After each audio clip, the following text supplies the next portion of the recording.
to tell a personal story takes more than just courage.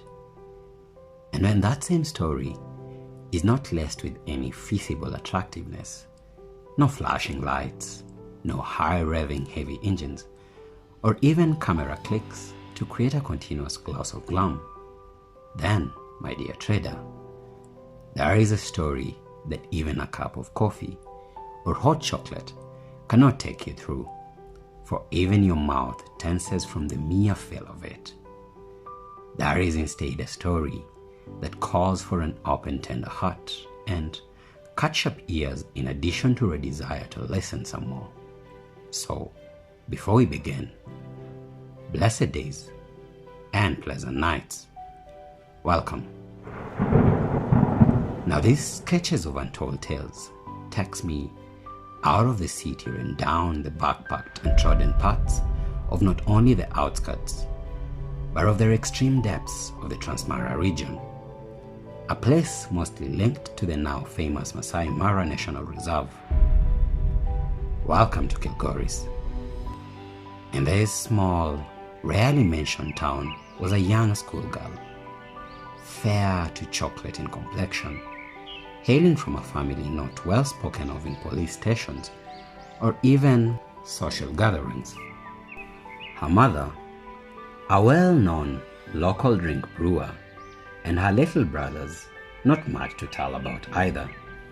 Such lay the terseness of her history, with no dad around to mention, or even notable uncles or distant relatives for that matter.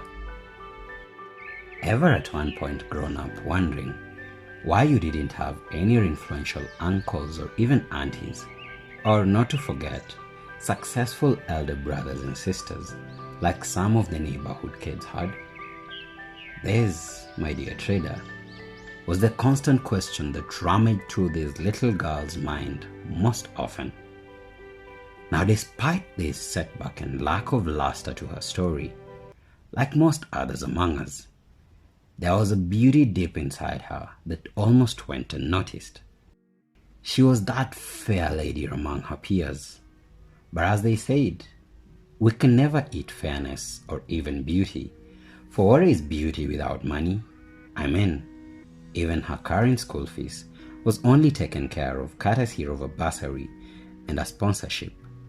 So to this, there was never any standing up to her peers, right? Right there is where the twist comes in. As with this fair lady hung a brain to match and the resilience of an eagle, not to forget the heart of a lion. Her holidays from school were packed with hilltop journeys to pick firewood for sale, and to note that she lived in a damn small village, you too can attest that her earnings were never worth much. Beauty is that they were worth a continuous meal for her young son and a few clothes to add.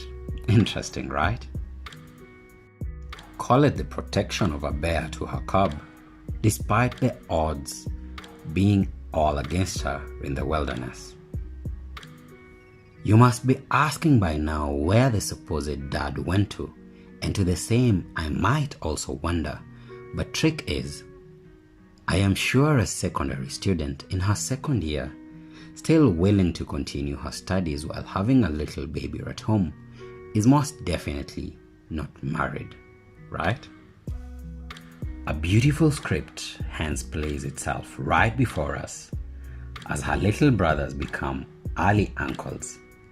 The same, seeing no headway due to lack of a proper financial backing, and I mean, books and studies are not definitely meant for everyone, nor especially in a system that encourages not the acquisition of skills and the propagation of talents outside athletics or physical sports.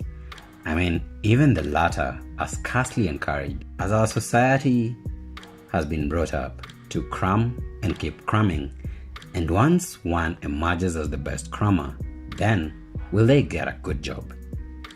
The same jobs that currently play so scarce. So these early uncles become the foster parents of the little boy as his mama studies hard at school. In this position, they are forced to look for menial jobs to make ends meet. One, which during a house-moving casual labor lands them into prison for quite some time when a few things go missing. Did they ever steal these things? Now this stands a right of their accusers in an age and time till to date where the haves will always have the upper hand against the have-nots. Still, through the Almighty's grace do they see the light of the rising sun outside prison walls, as is depicted in a most ancient Swahili saying that states, Mungu hamsahau mja wake ukatabirika. Translated to mean that the Almighty never leaves his wrong to see destruction, a depiction quite clearly illustrated by the psalmist when he prophesies of the Christ in Psalms chapter 16, verse 9 and 10, and I quote, Therefore, my heart is glad, and my glory rejoiceth. My flesh also shall rest in hope, for thou wilt not leave my soul in hell, neither wilt thou suffer thy Holy One to see corruption. End of quote.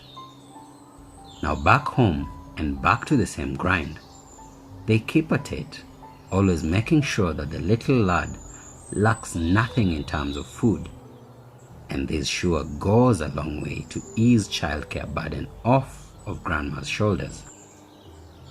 Now did you know that on the day of Monkey's death, all trees in the forest become slippery? Now look at this. The little lad's younger uncle and then playmate passes away, and as if this is not enough, the little lad himself gets struck by a then deadly meningitis disease. Not that it is any easier today, but compounding the fact of lack of insurances and finances and a dire need of living from hand to mouth for his then guardians, my opinion is that this sure seemed as the end of the road. In a twist of grace, Mama has to leave school and come visit her son in hospital, an act that might have brought back his health. He saw love in her eyes and has never forgotten his mother's dark brown leather jacket and side-shaved short hair. Of more beauty was that amazing deep, warm smile she had when she held him in her arms and thanked the Almighty he was recovering despite all the surrounding strain. Despite her dire financial situation, she never gave up. She cleared a secondary school education, and of course the job the world promised was not to be. So going on to create employment on her own, she ventured into the business world, her little cub always by her side, till when she got married and he had someone to call dad, starting with uncle for strangeness sake, and then getting used to dad when the surrounding became familiar.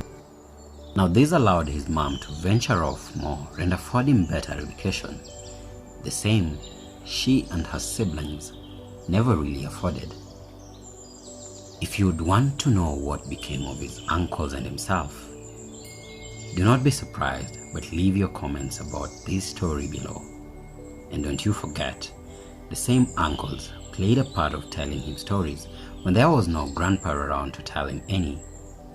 So the next time you want to ask a man his tribe, the same who never met his biological dad and has never bothered to ask his mother about the same because he not only loves and cares about her, but also respects her courage and resilience, then please think twice.